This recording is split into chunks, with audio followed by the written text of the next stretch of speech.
सब कोई तैयारी ड्राइवर जीजा गाड़ी लेके आई ससुरारी ड्राइवर जीजा गाड़ी लेके आई ससुरारी।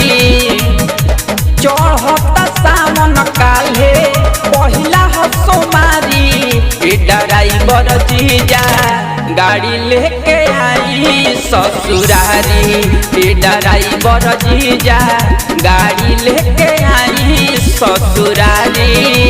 अरे आई ना ससुरारी गाड़ी लेके आई ससुरारी। घर भर संगही चली दीदियों के ले आई सुल्तानगंज से जलवा चल के भराई। घर भर संगही चली दीदियों के ले आई सुल्तानगंज से जलवा चल के भराई।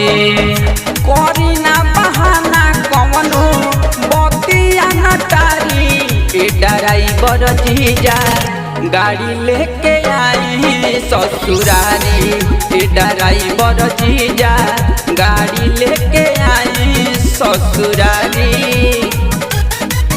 ड्राइवर जीजा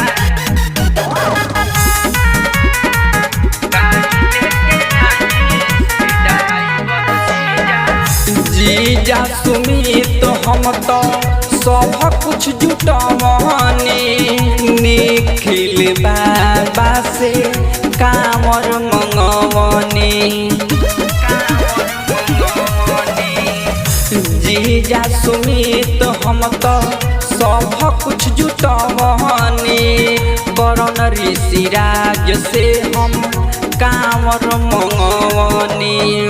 अभय मन जे सबनी है बाबा के पुजारी ड्राइवर जीजा गाड़ी लेके आई ससुरारी ड्राइवर जीजा गाड़ी लेके आई ससुरारी।